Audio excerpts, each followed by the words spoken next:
Et il y a eu, comme il y avait une présence de missions chrétiennes qu'il n'y avait pas dans le Nord, du coup il y a eu aussi une espèce de compétition. Par exemple, il y a une société qui a été montée par des musulmans Yoruba, qui s'appelle Ansarud-Din,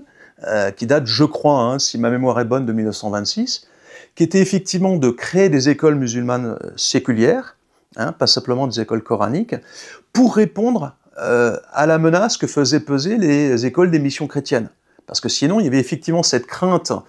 d'une évangélisation massive, y compris des musulmans Yoruba. Mais ce qui est intéressant, et ça, je trouve ça très particulier dans le cas du Nigeria, c'est que dans un cas au nord, la réaction à l'éducation occidentale, c'est le rejet,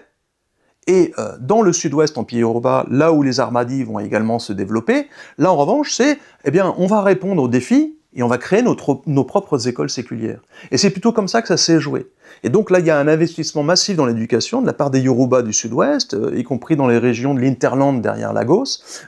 qu'il n'y aura pas, en revanche, dans le nord, et dans les pays qui étaient autrefois tenus par le califat de Sokoto ou le sultanat du Borno. Et c'est là-dessus, finalement, c'est dans ce contexte que les Ahmadis, effectivement, vont jouer un rôle important aussi pour